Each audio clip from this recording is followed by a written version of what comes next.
झारखंड सरकार आपके घर डिजी साथ लेकर आई है। अब पढ़ाई नहीं रुकेगी।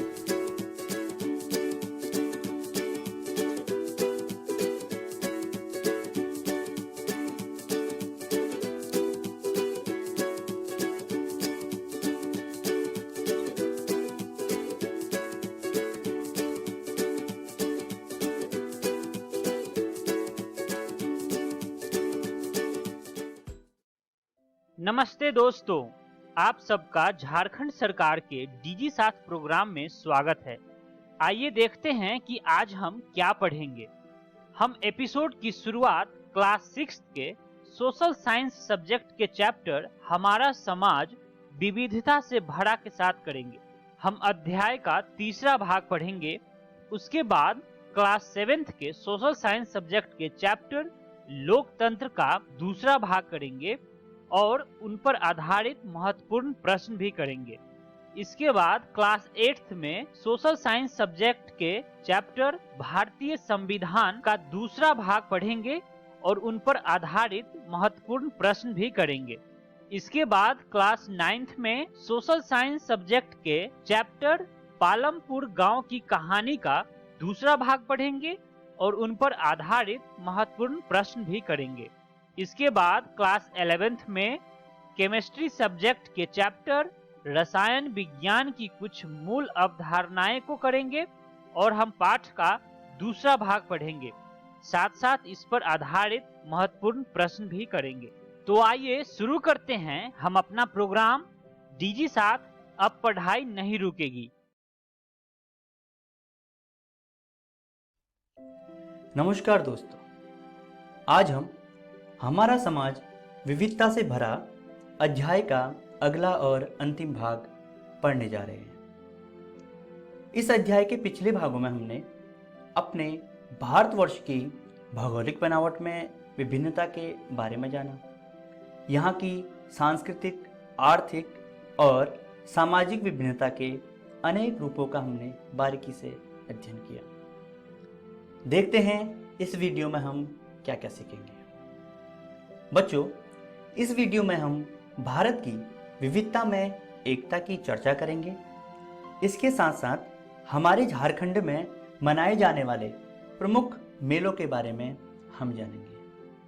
आइए भारत की विविधता में एकता की चर्चा करते हैं। जैसा कि आपको अब मालूम हो गया होगा कि विविधता हमारे देश की पहचान बन गई है। यहाँ की एकता देश की सबसे बड़ी ताकत व विशेषता है। हम भले ही विभिन्न जाति, धर्म या क्षेत्र के हों, लेकिन सबसे पहले हम भारतीय हैं। भारतीय होने का यह भाव ही हमारी एकता का मूल मंत्र है। बच्चों, हमारे देश में एक ही गांव में विभिन्न धर्मों एवं जातियों के लोग रहते हैं। वे एक दूसरे के सुख दुख में सम्मिलित होते हैं, मिलजुल कर समस्याओं का संयुक्त रूप से सामना करते हैं। भाषा, धर्म, जाति आदि की विविधता के बावजूद भी हमारे गांव आपस में जुड़े हुए हैं। हालांकि हमारे देश में सांप्रदायिक झगड़े भी जन्म लेते हैं, लेकिन लोगों के आपसी तालमेल और एक दूसरे पर निर्भरता के कारण समाप्त हो जाते हैं। संसार में ऐसे समाज बहुत कम देखने को मिलते हैं जहां विभिन्न धर्म जाति के लोग आपस में मिलजुल कर रहते हों। आज विश्व के बाकी अन्य देश भी प्रेम, भाईचारा तथा शांति जैसे मूल्यों को अपनाने के अनेक प्रयास कर रहे हैं। बच्चों, हमारे देश के संविधान की प्रस्तावना में समस्त नागरिकों के बीच न्याय, स्वतंत्रता, समानता तथा बंधुत्व की बातों को मुख्य रूप से सम्मिलित किया गया है। आइए अब एक नज़र अपने झारखंड के प्रमुख मेलों की ओर डालते हैं। बच्चों, यह है श्रावणी मेला। यह मेला देवघर में लगता है। हिजला मेला दुमका में लगता है। मुड़मा मेला मुड़मा मेला रांची के मुड़मा जगह में लगता है। रथ मेला रांची के जगन्नाथपुर में देखने को मिलता है। राम रेखा धाम मेला, यह मेला सिमडेगा क्षेत्र में लगता है। सूर्यकुंड मेला हजारीबाग में लगता है। उर्स मेला हमारे झारखंड की राजधानी रांची में लगता है। झारखंड में कई जाति और धर्म के लोग मिलजुल कर रहते हैं। यहाँ के गांव में मनाए जाने वाला रामनवमी एवं मुहर्रम का पर्व सांप्रदायिक सौहार्द का अनुपम उदाहरण है। गांव के सभी लोगों की सहभागिता इनमें होती है। इन दोनों अवसरों पर सभी भेदभाव भुला दिए जाते हैं और पूरा गांव एक ही रंग में रंग जाता है। आइए दोस्तों, अब देखते हैं आज हमने क्या क्या सीखा।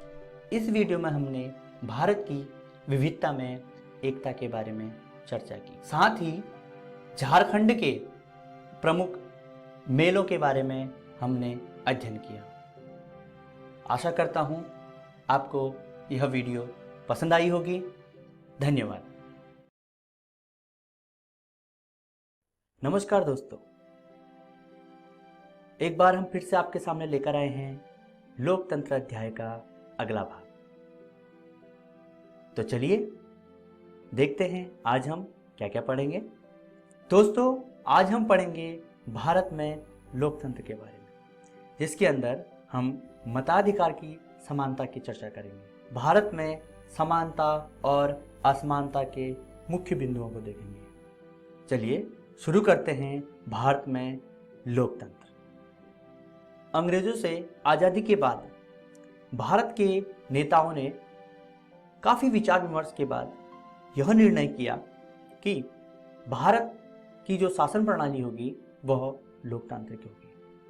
इसके लिए एक संविधान बनाया गया और संविधान को पूरे देश में लागू किया गया। संविधान लागू होते ही भारत एक गणतंत्र देश बन गया। भारत में अप्रत्यक्ष लोकतंत्र की स्थापना हुई। दोस्तों, किसी सफल लोकतंत्र की विशेषता उस देश के नागरिकों को मिलने वाली समानता पर निर्भर करता है।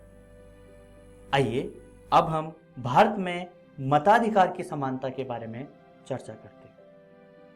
दोस्तों, किसी भी लोकतांत्रिक देश में वोट देने का अधिकार सबको होता है, क्योंकि जैसा कि हमने पिछले अध्याय में पढ़ा था, लोकतंत्र एक ऐसी शासन प्रणाली है जिसमें सभी को अपना शासक चुनने का अधिकार होता है, चाहे वह पुरुष हो या फिर स्त्री हो, अमीर हो या फिर गरीब हो।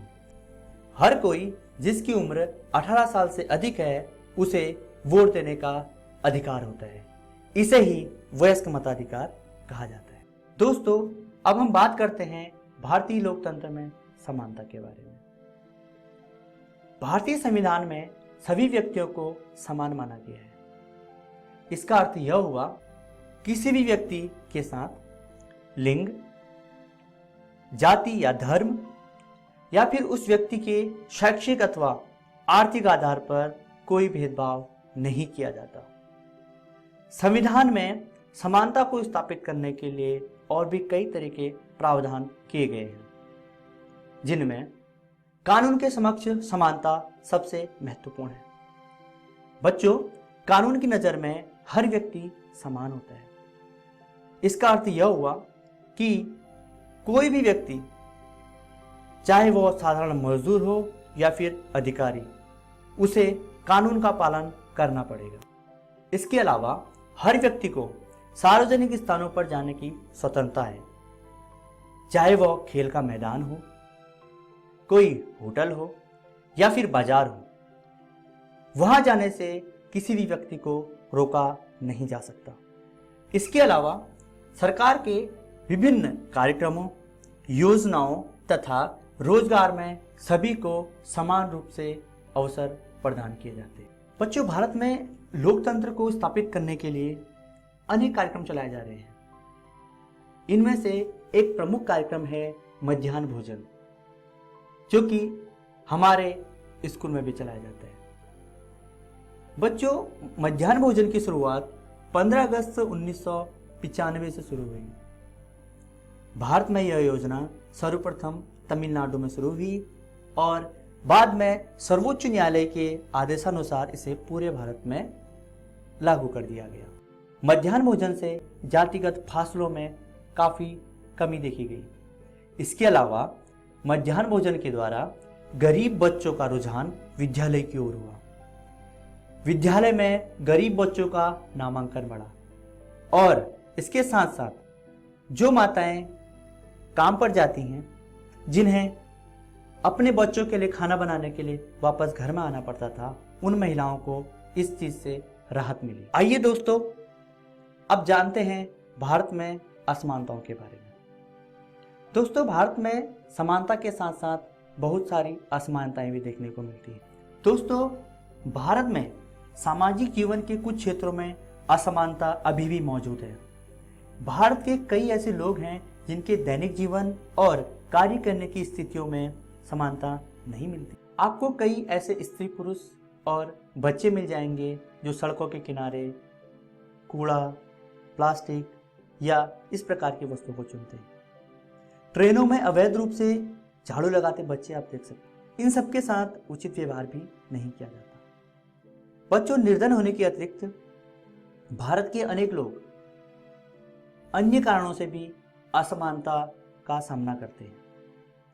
अब आप सोचते होंगे कि ये असमानताएं, ये जातिगत व्यवस्थाएं केवल गांव में होती हैं। शायद आप गलत भी हो सकते हैं। आपको लगता होगा कि शहरों के लोगों में जातिगत भावनाएं नहीं होती, वहां पर जात पात को नहीं देखा जाता होगा। लेकिन बच्चों, जब आप समाचार पत्रों को देखते हैं, उनके शादी के विज्ञापनों के कॉलम को देखते हैं, तो आप पाएंगे उच्च शिक्षा प्राप्त शहरी भारतीय के दिमाग में भी जाति कितनी महत्वपूर्ण है। यहाँ पर स्पष्ट शब्दों में ये लिखा होता है कि हमें इस जाति का, इस कुल का वर चाहिए या फिर वधू चाहिए। दोस्तों, सरकारी योजनाओं और कार्यक्रमों के अलावा हमें भी जागरूक होना पड़ेगा।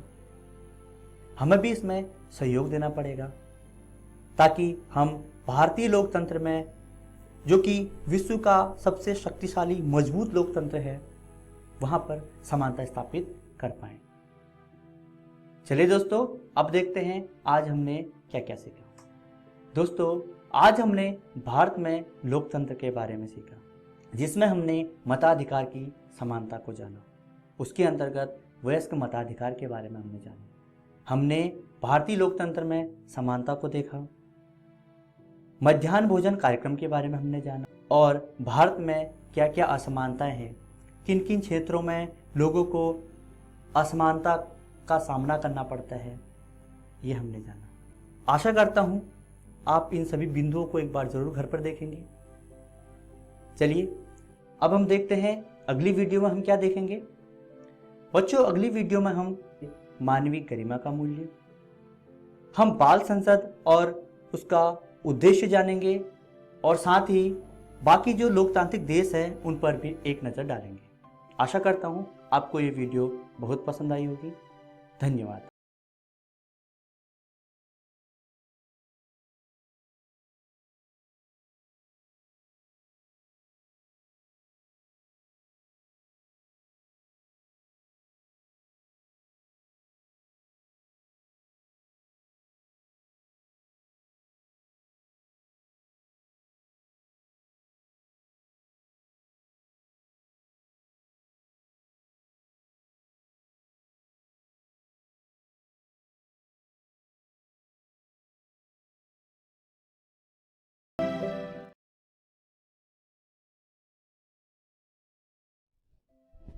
हेलो बच्चों, पिछली कक्षा में हमने एक नए अध्याय को शुरू किया था जो है संविधान, जिसे हम कॉन्स्टिट्यूशन भी कहते हैं, और हमने उसके 2 आयामों के बारे में जाना था। आगे बढ़ते हुए आज की कक्षा में हम संविधान के 2 और आयामों को जानेंगे और पढ़ेंगे स्वतंत्र एवं निष्पक्ष न्यायपालिका के बारे में। यानी इंडिपेंडेंट एंड इम्पार्शियल जुडिशियरी के बारे में, और हम जानेंगे कि हमारे मौलिक अधिकार क्या हैं। तो चलिए आगे बढ़ते हैं और पढ़ते हैं न्यायपालिका के बारे में। न्यायपालिका होती क्या है और हमें इसकी जरूरत क्यों है? तो चलिए बच्चों, न्यायपालिका को हम एक उदाहरण से समझते हैं। आप सब क्रिकेट, फुटबॉल, बास्केटबॉल जैसे खेल तो खेलते ही होंगे। तो ये बताइए कि खेल में किसी भी प्रकार का मतभेद होने पर कौन उसे सुलझाता है? रेफरी और एम्पायर, है ना?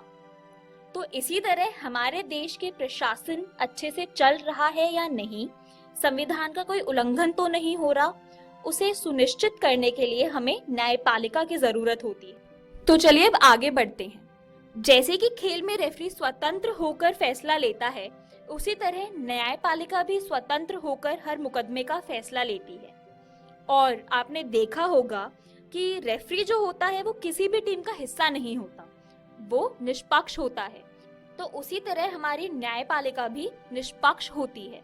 तो अब चलिए आगे बढ़ते हैं और जानते हैं कि न्यायपालिका को स्वतंत्र कैसे बनाते हैं। हमारे संविधान में लिखा है कि उच्चतम तथा उच्च न्यायालय के न्यायाधीशों की नियुक्ति राष्ट्रपति करता है, और यह भी कि न्यायाधीश पद छोड़ने के बाद सरकार में कोई और पद नहीं ले सकता। इसके अलावा न्यायालय के कर्मचारियों के वेतन पर संसद हस्तक्षेप नहीं कर सकता, यानी कि न्यायाधीश वह न्यायालय में काम करने वाले अन्य कर्मचारियों के वेतन पर संसद का मतदान नहीं होता है। तो अभी हमने जाना हमारे न्यायपालिका के बारे में। अब हम जानेंगे कि हमारे मौलिक अधिकार क्या होते हैं। मौलिक अधिकार वह अधिकार होते हैं जो भारत के सभी नागरिकों को दिए गए हैं। यह अधिकार हमारे विकास के लिए आवश्यक एवं सहायक होते हैं। उदाहरण के रूप में आप यही देख लीजिए कि शिक्षा हमारा मौलिक अधिकार है और शिक्षा हमारे विकास में सहायक होती है। बच्चों, मौलिक अधिकार हमें सरकार की मनमानी एवं निरंकुशता से बचाते हैं। यह सरकार की मनमानी पर रोक लगाते हैं। तो आपको समझ आया कि मौलिक अधिकार होते क्या हैं? तो अब शायद से आप में से कुछ लोग यह सोच रहे होंगे कि हमारे संविधान में कितने मौलिक अधिकार हैं। तो बच्चों, शुरुआत में हमारे संविधान में 7 मौलिक अधिकार दिए गए थे। 1978 में संपत्ति के अधिकार को हटा दिया गया। इसके बाद अभी हमारे पास 6 मौलिक अधिकार हैं। आपको मैंने पहली कक्षा में बताया था कि संविधान एक किताब है। तो इस किताब के भाग 3 में 12 से 30 अनुच्छेद एवं 32 से 35 अनुच्छेदों में मौलिक अधिकार बताए गए हैं। तो अभी हमने जाना कि हमारे पास कितने मौलिक अधिकार हैं। अब हम जानेंगे हमारे मौलिक अधिकारों के बारे में। यह मौलिक अधिकार हर इंसान को जानना बहुत जरूरी है। तो आप आज इन अधिकारों को जानकर अपने माता पिता या भाई बहन को जरूर बताइएगा। तो चलिए बढ़ते हैं अपने पहले अधिकार की ओर, जो है समानता का अधिकार। इसका मतलब है कि हम सब लोग एक समान हैं। हमारे देश के कानून सबके लिए एक समान है और किसी भी इंसान के साथ धर्म, जाति या लिंग के आधार पर भेदभाव नहीं किया जा सकता। और इस अधिकार में ये भी है कि किसी भी इंसान को सार्वजनिक स्थान जैसे कि होटल, दुकान, मैदान पर जाने से कोई नहीं रोक सकता है। देश के हर नागरिक को सरकारी नौकरी के लिए समान अवसर भी दिया जाएगा। यह भी इसी अधिकार का भाग है। क्या आपको समानता का अधिकार समझ आया बच्चों? तो चलिए आगे बढ़ते हैं। दूसरा अधिकार है स्वतंत्रता का अधिकार। स्वतंत्रता यानी आजादी। इस अधिकार में बोला गया है कि देश का नागरिक स्वतंत्र होकर भाषण दे सकता है, शांतिपूर्ण सभा कर सकता है एवं देश के किसी भी कोने में आ जा सकता है और वहां रह सकता है। और इस अधिकार में ये भी शामिल है कि कोई भी नागरिक किसी भी प्रकार का व्यवसाय या कारोबार कर सकता है। तो चलिए अब हम बढ़ते हैं अपने तीसरे अधिकार की ओर, जो है शोषण के विरुद्ध अधिकार। यह अधिकार नागरिक पर होने वाले शोषण को रोकता है। बच्चों, क्या आपको पता है कि इस अधिकार के अंतर्गत बाल मजदूरी यानी कि 14 वर्ष से कम उम्र के बच्चों को खतरनाक काम में लगाना या मजदूरी कराना अपराध है? नहीं? तो आज हमने यह भी सीख लिया। इसके अतिरिक्त तस्करी यानी कि गैर कानूनी तरीके से किसी भी चीज का आदान प्रदान करना भी एक अपराध है। और बच्चों, जबरन श्रम यानी कि फोर्स लेबर भी अपराध है, यानी किसी से भी जबरदस्ती कोई काम कराना, वो भी इस अधिकार के अंतर्गत एक अपराध माना गया है। तो क्या आपको शोषण के विरुद्ध अधिकार के बारे में समझ आया बच्चों? हाँ, तो चलिए आगे बढ़ते हैं। अब देखते हैं धार्मिक स्वतंत्रता का अधिकार। बच्चों, हमारा संविधान कहता है कि सभी नागरिकों को कोई भी धर्म अपनाने का अधिकार है। मतलब कि कोई भी इंसान किसी भी भगवान की पूजा कर सकता है, कोई भी धर्म अपना सकता है। यह करने से उसे कोई नहीं रोक सकता। तो अब इसके साथ हम बढ़ते हैं अपने 5वें अधिकार की ओर, जो है सांस्कृतिक और शैक्षणिक अधिकार। इसमें कहा गया है कि जो भी धार्मिक या भाषीय अल्पसंख्यक हैं। अब बच्चों, आप पूछेंगे कि अल्पसंख्यक का क्या मतलब होता है? तो अल्पसंख्यक मतलब कि जिनकी आबादी देश में बहुत कम है। तो ऐसे लोगों को जिनकी आबादी देश में बहुत कम है, उन्हें अपनी संस्कृति की रक्षा या विकास के लिए संस्थान खोलने का पूरा अधिकार है। तो चलिए बच्चों, अब हम अपने आखिरी अधिकार के बारे में जानते हैं, जो है संवैधानिक उपचार का अधिकार। यह अधिकार सबसे महत्वपूर्ण है। यह अधिकार अगर संविधान में नहीं होता तो बाकी किसी भी अधिकार के होने का कुछ फायदा नहीं है। यह अधिकार कहता है कि अगर किसी नागरिक को लगता है कि उसका कोई भी संवैधानिक अधिकार छीना जा रहा है या उसका उल्लंघन किया जा रहा है, तो वो अदालत का सहारा ले सकता है। तो क्या आपको अपने मौलिक अधिकारों के बारे में समझ आया बच्चों? तो अब देखते हैं कि आज की इस वीडियो में हमने क्या पढ़ा। आज हमने पढ़ा न्यायपालिका के बारे में कि वो होता क्या है और उसका महत्व क्या है, और हमने जाना कि न्यायपालिका स्वतंत्र एवं निष्पक्ष होती है। इसके अलावा हमने हमारे मौलिक अधिकारों को जाना। हमारे पास 6 अधिकार हैं। हमने उन सभी 6 अधिकारों को विस्तार में जाना। वो अधिकार कौन से हैं बच्चों? समानता का अधिकार, स्वतंत्रता का अधिकार, शोषण के विरुद्ध अधिकार, धार्मिक स्वतंत्रता का अधिकार एवं सांस्कृतिक और शैक्षणिक अधिकार। आशा करती हूँ बच्चों कि आज के वीडियो में पढ़ाए गए विषय आपको समझ आए होंगे और आगे की कक्षा में हम मौलिक कर्तव्यों को जानेंगे। धन्यवाद।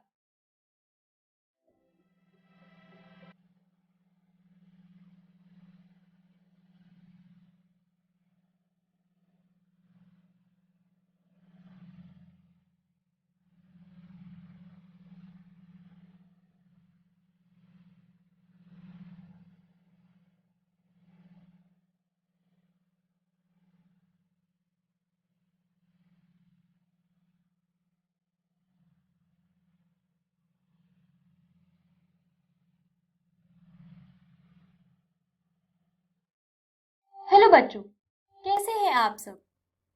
तो हम अपना अध्याय पढ़ रहे थे जिसका नाम है संविधान यानी कि कॉन्स्टिट्यूशन, और पिछली कक्षा में हमने पढ़ा था न्यायपालिका तथा मौलिक अधिकारों के बारे में। तो बच्चों, आशा करती हूँ कि आपको अब तक सब समझ आया होगा। आगे बढ़ते हुए आज की कक्षा में हम संविधान के 2 आयामों को जानेंगे। एक है मौलिक कर्तव्य और दूसरा है धर्मनिरपेक्षता। बच्चों, संविधान ने जैसे हर नागरिक को मौलिक अधिकार दिए हैं, वैसे ही हर नागरिक के कुछ मौलिक कर्तव्यों को भी बताया है। मौलिक कर्तव्य समझने के लिए चलिए एक उदाहरण लेते हैं। कुछ दोस्त मिलकर रात को बीच सड़क पर पार्टी करने का सोचते हैं। वह वहां पर बहुत जोर से गाने बजाते हैं और बहुत हल्ला करते हैं। इससे आस पड़ोस के लोग काफी परेशान हो जाते हैं और उन्हें ये सब करने से मना करते हैं। लेकिन सब दोस्त बोलते हैं कि ये तो उनका मौलिक अधिकार है, उन्हें स्वतंत्रता का अधिकार मिला है। तो बच्चों, आप ही बताइए क्या ये सही है?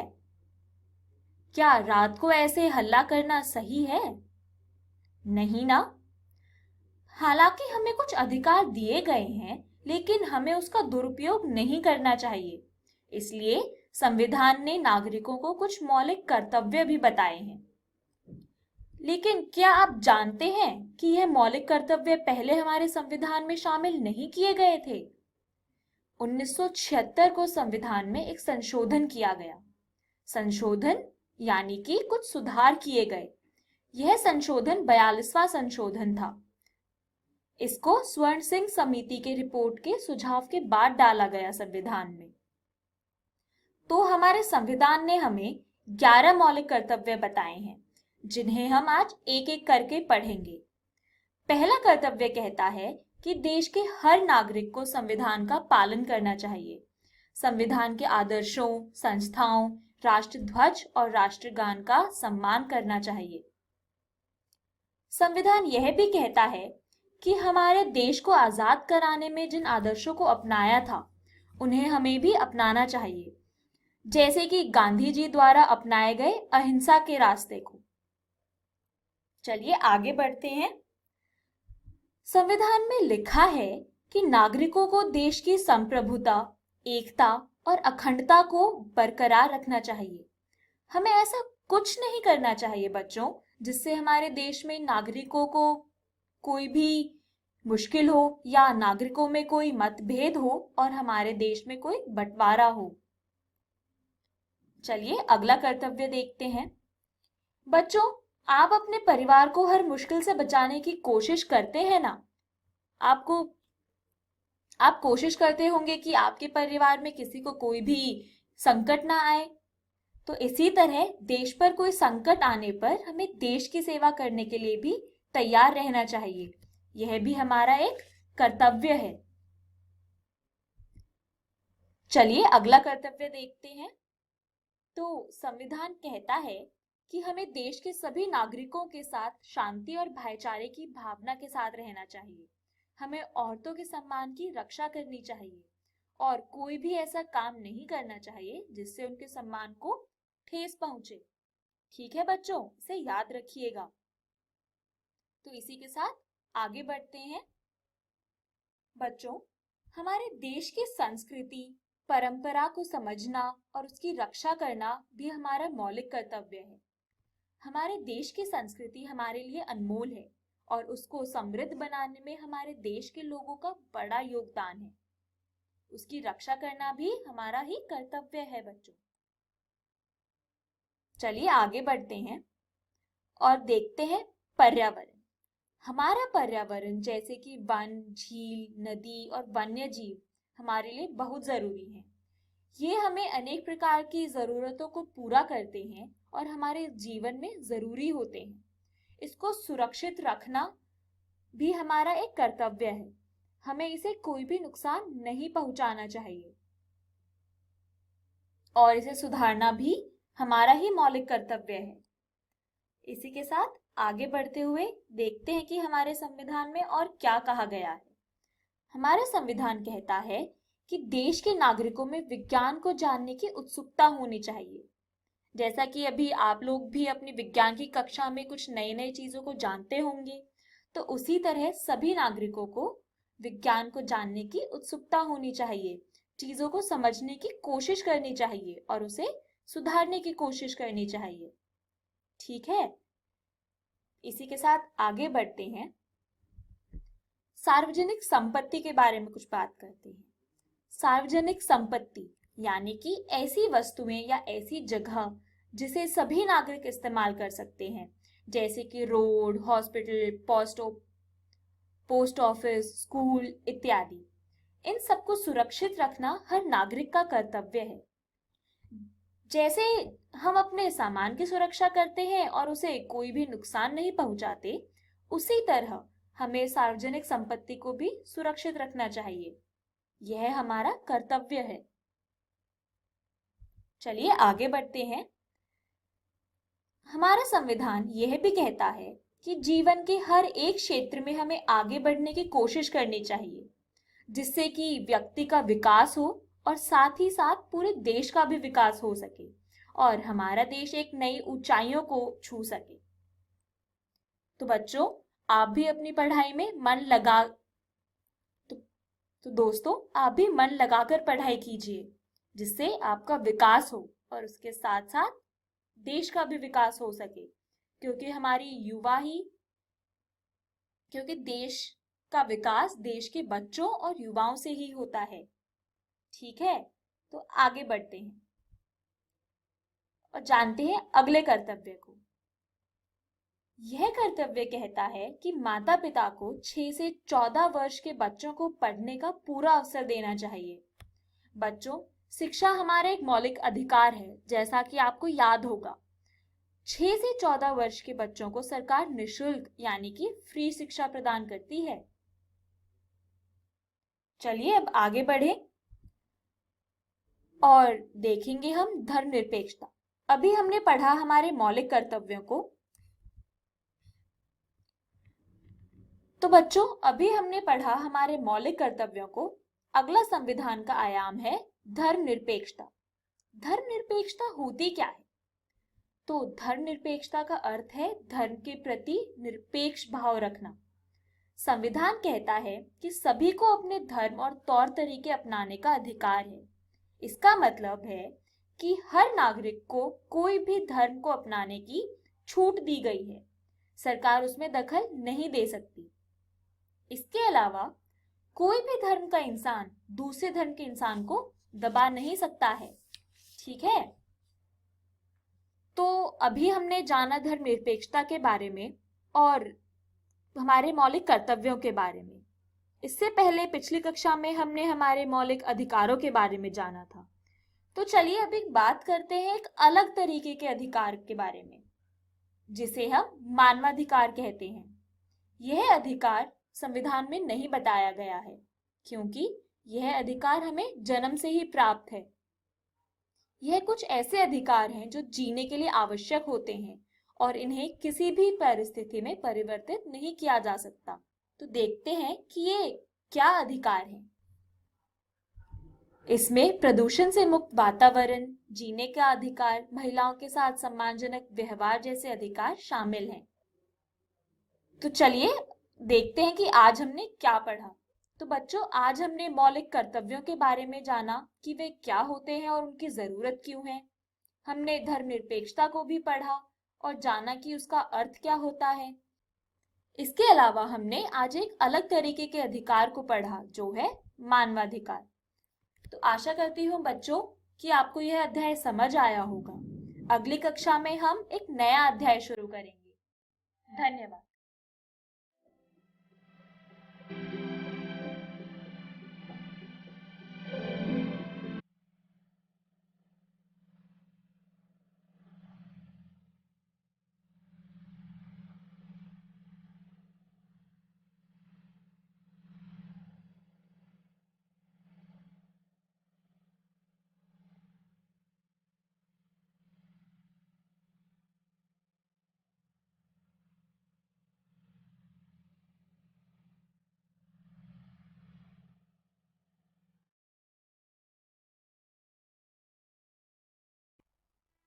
नमस्कार दोस्तों, आज हम पालमपुर गांव की कहानी नामक अध्याय का अगला भाग पढ़ने वाले हैं। पिछले भाग में हमने पालमपुर की खेती के बारे में चर्चा करते हुए उत्पादन और उत्पादन के साधनों की चर्चा भी की थी।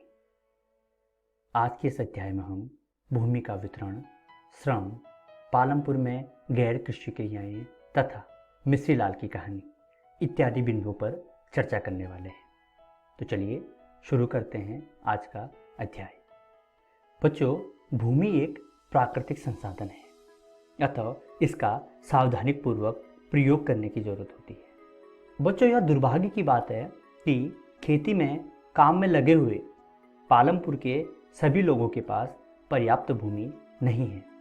पालमपुर में 450 परिवारों में से लगभग 1/3 अर्थात 150 परिवारों के पास खेती के लिए भूमि ही नहीं है।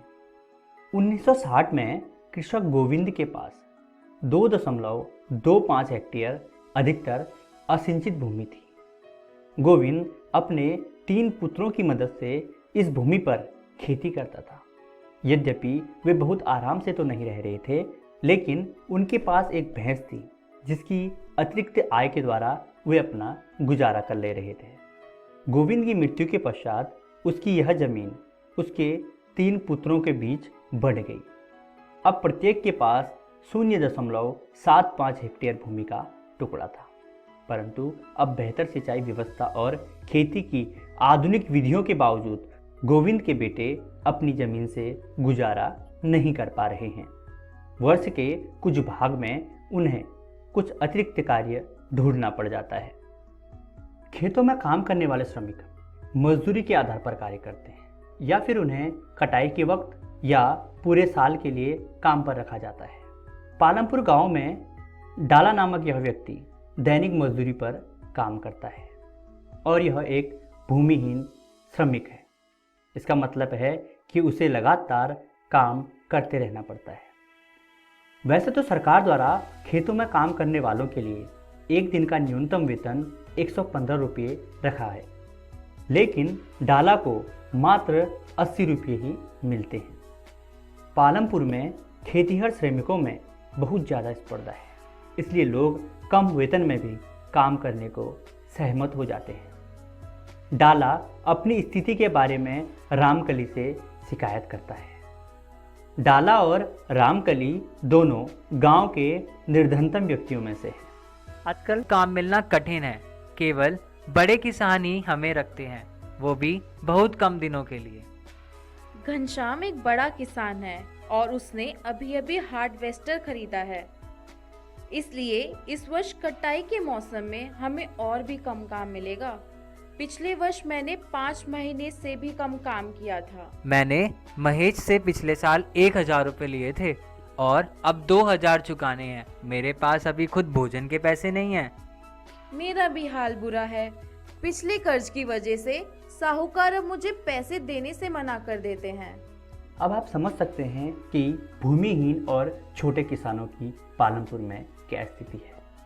पालमपुर में जो छोटे किसान हैं वे या तो अपने छोटे से टुकड़े में खेती का काम करते हैं या फिर दूसरे के वहाँ जाकर काम करते हैं। वहीं दूसरी ओर इन बड़े और मझोले किसानों की स्थिति छोटे किसानों से अच्छी होती है।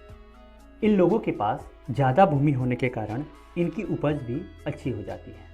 ये बड़े किसान उस उपज से अपने परिवार का पालन पोषण तो करते ही हैं, साथ ही उस उपज को यानी बचे हुए उपज को रायगंज के बाज़ार में बेचकर अच्छी कमाई कर लेते हैं। इस प्रकार बचे हुए इस उत्पादन की बिक्री को अधिशेष की बिक्री कहा जाता है।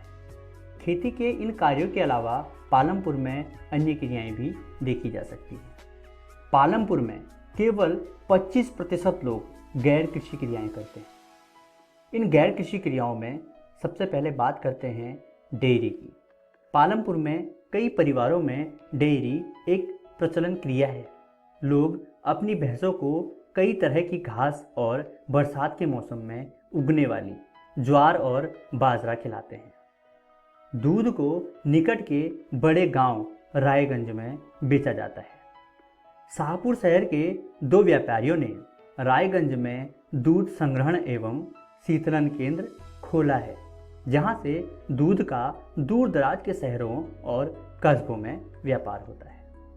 इसके अलावा पालमपुर में लघु स्तरीय विनिर्माण कार्य भी होता है। इस समय पालमपुर में 50 से कम लोग विनिर्माण कार्यों में लगे हैं। यहाँ पर शहरों की तरह बड़ी फैक्ट्रियों में लोग काम नहीं करते, बल्कि यहाँ पर बहुत सरल उत्पादन विधियों का प्रयोग होता है और उसे छोटे पैमाने पर ही किया जाता है। विनिर्माण कार्य पारिवारिक श्रम की सहायता से अधिकतर घरों में किया जाता है। श्रमिकों को कभी कभार किराए पर भी ले लिया जाता है। अब बात कर लेते हैं दुकानदारी की। पालमपुर में ज़्यादातर लोग व्यापार नहीं करते। पालमपुर के व्यापारी वे दुकानदार हैं जो शहरों से थोक बाजारों से कई वस्तुएं खरीदते हैं और उन्हें गांव में लाकर बेचते हैं। आप देखेंगे कि गांव में छोटे जनरल स्टोरों में चावल, गेहूं, चाय, तेल, साबुन, टूथपेस्ट, मोमबत्तियाँ, कॉपियाँ, पेन पेंसिल, यहाँ तक कि कुछ कपड़े भी बिकते हैं। कुछ परिवारों ने जिनके घर बस स्टैंड के निकट हैं, अपने घर के एक भाग में छोटी सी दुकान खोल ली है। इसके अलावा पालमपुर में परिवहन भी होता है। पालमपुर और रायगंज के बीच सड़क पर कई प्रकार के वाहन चलते हैं। रिक्शे वाले, तांगे वाले, जीप, ट्रैक्टर, ट्रक तथा परंपरागत बैलगाड़ी और दूसरी गाड़ियां भी यहाँ पर देखी जा सकती हैं। अर्थात इन वाहनों को भी यहाँ के परिवहन सेवाओं में शामिल किया जाता है। ये लोगों और वस्तुओं को एक जगह से दूसरी जगह तक पहुँचाते हैं और इसके बदले में उन्हें पैसे मिलते हैं। आइए दोस्तों, अब मिस्री लाल की कहानी पढ़ते हैं। पालमपुर के मिस्री लाल ने गन्ना पेरने की एक मशीन खरीदी है जो कि बिजली से चलती है। मिस्री लाल ने इस मशीन को अपने खेत में लगाया है। मिस्री लाल दूसरे किसानों से भी गन्ना खरीदता है और उससे गुड़ बनाता है। गुड़ को फिर शाहपुर के व्यापारियों को बेचा जाता है। इस प्रकार मिस्री लाल थोड़ा बहुत पैसा कमा लेता है। चलिए दोस्तों, देखते हैं आज की इस वीडियो में हमने क्या क्या सीखा। आज हमने भूमि का वितरण, श्रम, पालमपुर में गैर कृषि क्रियाएं तथा मिस्री लाल की कहानी इत्यादि बिंदुओं पर चर्चा की। आशा करते हैं आपको यह वीडियो बहुत पसंद आई होगी। धन्यवाद।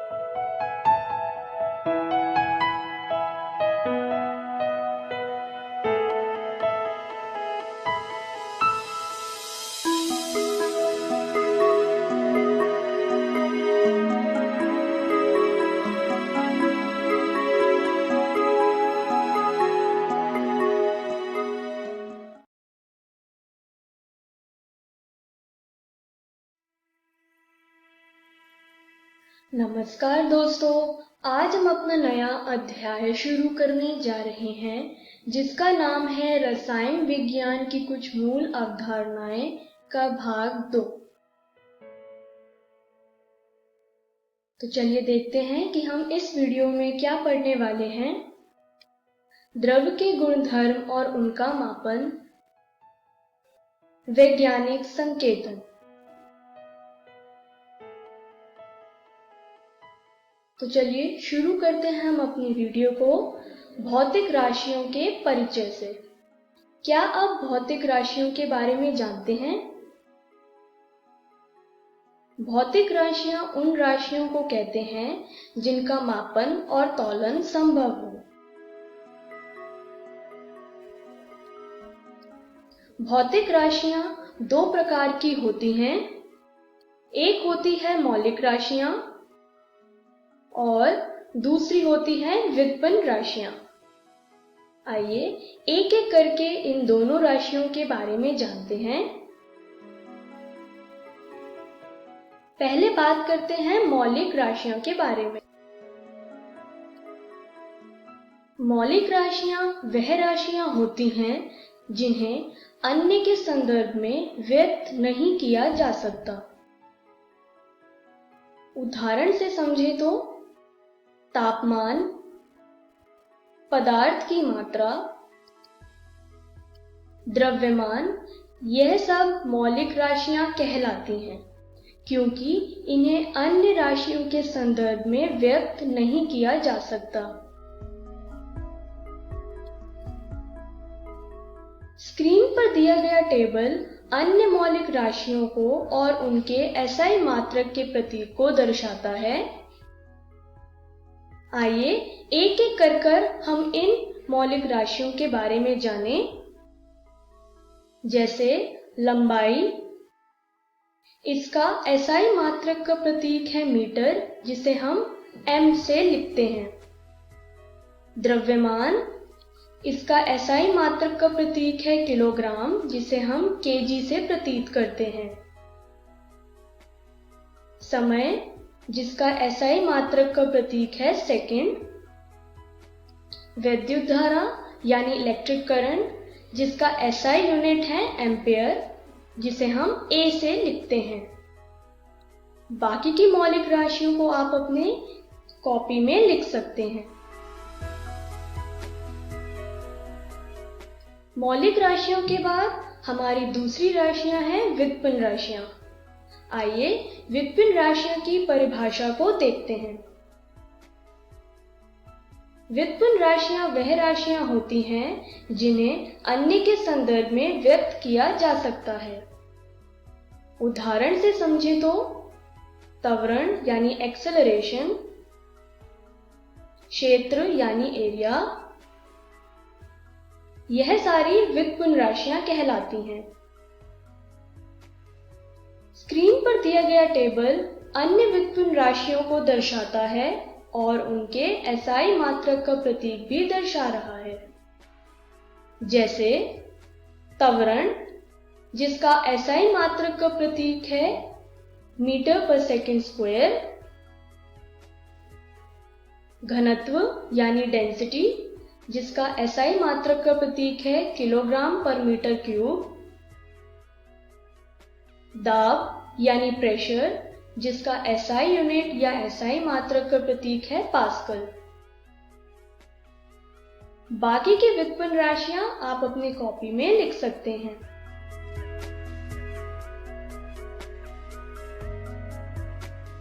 भौतिक राशियों को जानने के बाद आइए अब हम इस वीडियो के अपने पहले विषय पे चले, जो है द्रव्य के गुणधर्म और उनका मापन। द्रव्य के गुणधर्मों को मापने की दो प्रक्रिया दी गई। पहली है अंग्रेजी पद्धति या इंग्लिश सिस्टम, दूसरी है मीट्रिक पद्धति या मीट्रिक सिस्टम। मीट्रिक पद्धति को अंग्रेजी पद्धति से ज्यादा सुविधाजनक माना गया क्योंकि यह पद्धति दशमलव प्रणाली पर आधारित थी। मीट्रिक पद्धति 8वीं शताब्दी में फ्रांस में विकसित हुई थी।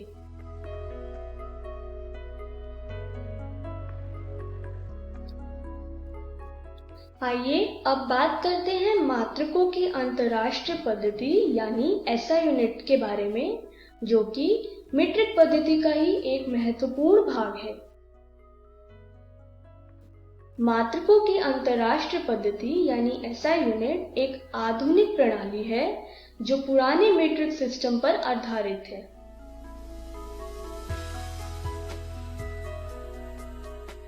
मात्रकों की अंतरराष्ट्रीय पद्धति भार और माप के 11वें सर्व सम्मेलन यानी 11th conference of weights and measures में स्वीकृत किया गया था। एसआई पद्धति में 7 आधार मात्रक है। आइए एक एक कर हम इन 7 आधार मात्रक के बारे में जानें। स्क्रीन पर दिया गया टेबल एसआई मात्रक के 7 आधार मात्रक को दर्शाता है। जैसे लंबाई, इसका एसआई यूनिट या एसआई मात्रक का प्रतीक है मीटर, जिसे हम m से लिखते हैं। द्रव्यमान, इसकी एसआई यूनिट है किलोग्राम, जिसे हम केजी से लिखते हैं। समय यानी टाइम, इसका एसआई यूनिट या एसआई मात्रक का प्रतीक है सेकंड। बाकी के 7 आधार को आप अपनी कॉपी में लिख सकते हैं।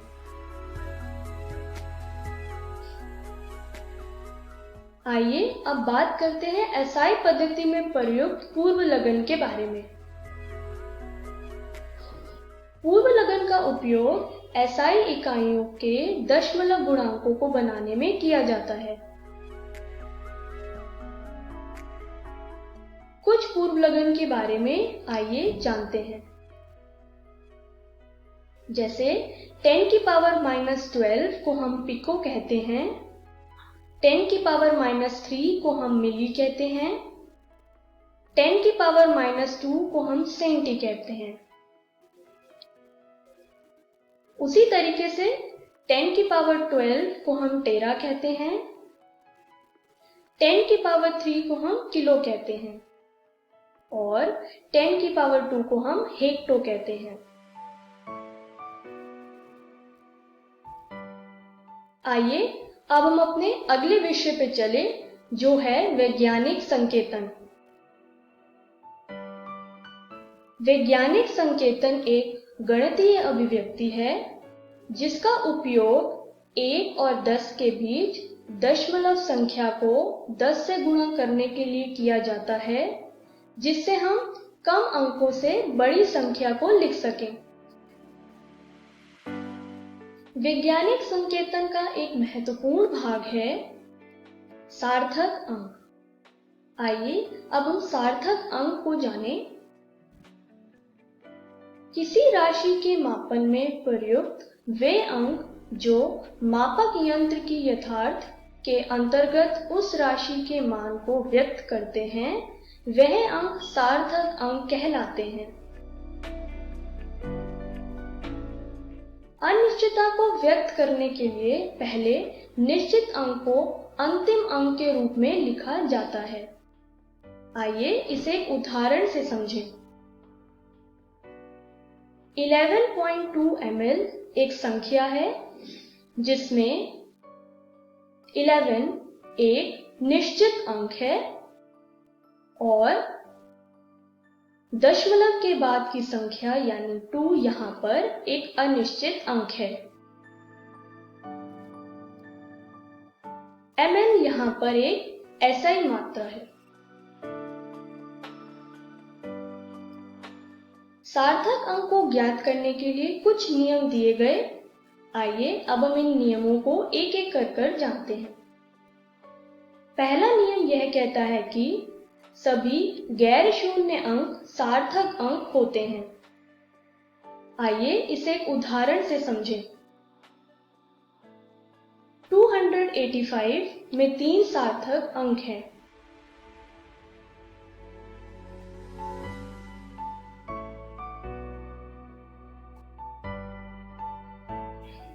प्रथम गैर शून्य अंक से पहले आने वाले शून्य सार्थक अंक नहीं होते हैं। ऐसे शून्य केवल दशमलव की स्थिति को बनाते हैं। आइए इसे एक उदाहरण से समझें। 0.03 एक संख्या है जिसमें एक ही सार्थक अंक है जो है 3। उसी तरीके से 0.0053 में 2 सार्थक अंक है। इस दोनों ही उदाहरणों में गैर शून्य संख्या से पहले वाले शून्य सार्थक अंक नहीं कहलाएंगे। 2 गैर शून्य अंकों के मध्य स्थित शून्य सार्थक अंक होते हैं। आइए उदाहरण से समझें। 20.03 में 4 सार्थक अंक हैं, यानी 2 गैर शून्य अंक यानी 2 और 3 के मध्य स्थित शून्य सार्थक अंक कहलाएंगे। उसी तरीके से 5.03 में 3 सार्थक अंक हैं। 5 और 3 के मध्य शून्य भी एक सार्थक अंक कहलाता है। किसी अंक के दाईं ओर या अंत में आने वाले शून्य सार्थक अंक होते हैं, परंतु वह दशमलव के दाईं ओर स्थित होने चाहिए। आइए इस नियम को एक उदाहरण से समझें। 0.400 में 3 सार्थक अंक हैं, यानी 4 के बाद वाले शून्य भी सार्थक अंक कहलाएंगे। 100 में 1 सार्थक अंक है क्योंकि इसमें दशमलव नहीं है और सिर्फ एक गैर शून्य अंक यानी 1 है जो कि सार्थक अंक हुआ। लेकिन 100.0 में 4 सार्थक अंक हैं। दशमलव के बाद वाले संख्या यानी शून्य यहाँ पर सार्थक अंक कहलाएगा। तो हमने इस वीडियो में क्या सीखा? हमने द्रव्य के गुणधर्म और उनके मापन के बारे में जाना। हमने वैज्ञानिक संकेतन के बारे में भी जाना। तो चलिए देखते हैं कि अगली वीडियो में हम क्या पढ़ने वाले हैं। अगली वीडियो में हम सार्थक अंक का गणितीय संचालन के बारे में जानेंगे। हम विमीय विश्लेषण के बारे में भी जानेंगे। Thank you.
नमस्ते दोस्तों, डीजी साथ के आज के एपिसोड में आशा करता हूं कि आप सभी को बहुत कुछ सीखने को मिला होगा। आइए देखते हैं कि आज हमने क्या क्या पढ़ा। सबसे पहले कक्षा 6 में सामाजिक विज्ञान विषय के अध्याय हमारा समाज विविधता से भरा को पढ़ा। उसके बाद कक्षा 7 में सामाजिक विज्ञान विषय के अध्याय लोकतंत्र को पढ़ा और उन पर आधारित प्रश्न को किया। इसके बाद कक्षा 8 में सामाजिक विज्ञान विषय के अध्याय भारतीय संविधान का दूसरा भाग पढ़े और उनके साथ साथ हम उन पर प्रश्न भी किए। इसके बाद कक्षा 9 में सामाजिक विज्ञान विषय के अध्याय पालमपुर गांव की कहानी को पढ़े और उनका दूसरा भाग करते हुए हम उन पर प्रश्न भी किए। इसके बाद कक्षा 11 में रसायन विज्ञान विषय के अध्याय रसायन विज्ञान की कुछ मूल अवधारणाएं को पढ़ा। आइए देखते हैं कि हम कल क्या पढ़ेंगे। दोस्तों, कल हम कक्षा 6 में हिंदी विषय से शुरुआत करेंगे और अध्याय वीर तुम बढ़े चलो को पढ़ेंगे। इसके बाद कक्षा 7 में हिंदी विषय के अध्याय चाहता हूं को पढ़ेंगे। इसके बाद कक्षा 8 में हिंदी विषय के अध्याय पुष्प की अभिलाषा को पढ़ेंगे। इसके बाद कक्षा 9 में हिंदी विषय के अध्याय दो बैलों की कथा को पढ़ेंगे और इसके बाद कक्षा 11 में बायोलॉजी सब्जेक्ट का चैप्टर जीव जगत का वर्गीकरण को पढ़ेंगे। एक जरूरी सूचना, इस एपिसोड को जो हमने अभी देखा इसका पुनः प्रसारण YouTube पे किया जाएगा, इकोवेशन के चैनल पे ठीक 3 बजे। तो यदि आप अपने दोस्तों के साथ भी एपिसोड शेयर करना चाहते हैं या पुनः देखना चाहते हैं तो YouTube पर डीजी साथ इकोवेशन सर्च करें और आप इस वीडियो तक पहुंच जाएंगे। धन्यवाद दोस्तों। झारखंड सरकार रोज आपके लिए शिक्षण सामग्री लाएगी। अब पढ़ाई नहीं रुकेगी। यदि आपको कोई प्रश्न है तो कृपया इस टोल फ्री नंबर पर कॉल करें 1800 572 8585 या हमें ईमेल करें। धन्यवाद।